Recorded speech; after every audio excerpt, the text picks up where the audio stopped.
ಬೆಂಗಳೂರಿನ ಹೈಫೈ ಹೋಟೆಲ್ಗಳಿಗೆ ಆಹಾರ ಇಲಾಖೆ ಇವತ್ತು ಶಾಕ್ ಕೊಟ್ಟಿದೆ. ಲಲಿತ್ ಅಶೋಕ್, ಗೋಲ್ಡ್ ಫಿಂಚ್ ಹೋಟೆಲ್ಗಳ ಮೇಲೆ ದಾಳಿಯಾಗಿದೆ. ಆಹಾರ ಇಲಾಖೆ ನಡೆಸಿದಂತಹ ರೇಡ್ ಇದು. ಸಚಿವ ಯುಟಿ ಖಾದರ್ ಅವರ ಸೂಚನೆಯ ಮೇರೆಗೆ ದಾಳಿ ನಡೆದಿದೆ. ಪಂಚತಾರಾ ಹೋಟೆಲ್ಗಳ ಸ್ವಚ್ಛತೆಯ ಕುರಿತು ಗ್ರಾಹಕರು ಕಂಪ್ಲೇಂಟ್ ಮಾಡಿದರು. ಹೋಟೆಲ್ನ ಆಹಾರ ಗುಣಮಟ್ಟ ಪರಿಶೀಲನೆಗೆ FSSAIನಿಂದ ತಂಡ ರಚನೆಯಾಗಿದೆ. ಗ್ರಾಹಕರ ದೂರಿನ ಹಿನ್ನೆಲೆ ದಾಳಿಗೆ ಆದೇಶವನ್ನ ಕೊಟ್ಟಿದ್ರು ಆಯುಕ್ತ ಶ್ರೀನಿವಾಸ್. ಲಲಿತ್ ಅಶೋಕನಲ್ಲಿ ಅವಧಿ ಮೀರಿದ 31 ಲೀಟರ್ ಹಾಲು ಪತ್ತೆಯಾಗಿದೆ. ಅವಧಿ ಮೀರಿದ ಹಾಲನ್ನ ಹೋಟೆಲ್ನಲ್ಲಿ ಬಳಕೆ ಮಾಡಲಾಗ್ತಾ ಇತ್ತು ಅನ್ನುವಂತಹ ಆರೋಪ.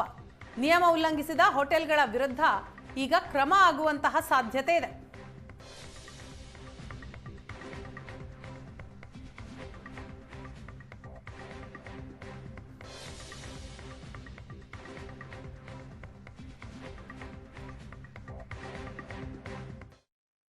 ವ್ಯವಸ್ಥೆ ದಕ್ಷಿಣ ಕನ್ನಡ ಜಿಲ್ಲೆಯಲ್ಲಿ ಮಾಡುವಂತ, ದಕ್ಷಿಣ ಉಡುಪಿ ಜಿಲ್ಲೆ ಮಾಡುವಂತ ಪ್ರತಿಯೊಬ್ಬರ ಆರೋಗ್ಯ ಅವರವರ ಕೈಯಲ್ಲಿದೆ, ನನ್ನ ಕೈಯಲ್ಲಿ ಇಲ್ಲ. ನಾನು ರೋಗ ಬಂದರೆ ಮದ್ದು ಕೊಡ್ಲಿಕ್ಕೆ ನನ್ನ ಇಲಾಖೆ ಇರುವಂತದ್ದು. ಅವರವರ ಆರೋಗ್ಯ ಅವರವರ ಕೈಯಲ್ಲಿ. ಎಂದು ಅವ್ರೇನು ಊಟ ತಿಂತಾರೆ, ಜೀವನ ಶೈಲಿ ಏನಿದೆ, ಅವರ ಪರಿಸರ ಏನಿದೆ, ಇದರ ಮೇಲೆ ಅವಲಂಬಿತವಾಗಿರ್ತದೆ. ಅದು ಆಹಾರ ಮುಖ್ಯ. ಅದಕ್ಕಾಗಿ ನಾವು ಇವತ್ತು ಯಾರೆಲ್ಲ ಇವತ್ತು ಆ ಒಂದು ಆಹಾರ ಮತ್ತು ನಮ್ಮ ಊಟೋಪಚಾರ ಮಾಡ್ತಿದ್ದಾರೆ, ಅಲ್ಲಿ ಮೊದಲು ನಾವು ಕೇಂದ್ರೀಕೃತವಾಗ್ತದೆ.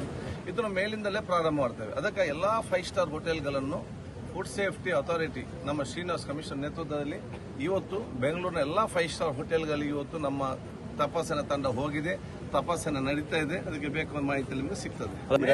ನೋಡಿ, 5 ಸ್ಟಾರ್ ಹೋಟೆಲ್ಗೆ ಒಮ್ಮೆ ತಪಾಸಣೆ ಹೋಗಿ ಕ್ರಮ ತಗೊಂಡ್ರೆ ಆಟೋಮೆಟಿಕ್ ಕೆಳಗಿದ್ದವರೆಲ್ಲ ಸರಿ ಆಗ್ತಾರೆ. ಅವರೇನೇ ಬಿಡ್ಲಿಲ್ಲ, ನಮ್ಮನ್ನು ಬಿಡ್ತಾರೆ ಭಾವನೆ ಬರ್ತದೆ.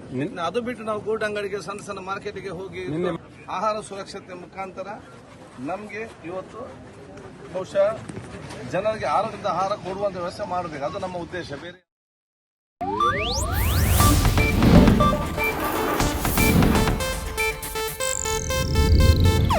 ಇದು ಏಷ್ಯಾನೆಟ್ ನ್ಯೂಸ್ ನೆಟ್ವರ್ಕ್ ಪ್ರಸ್ತುತಿ.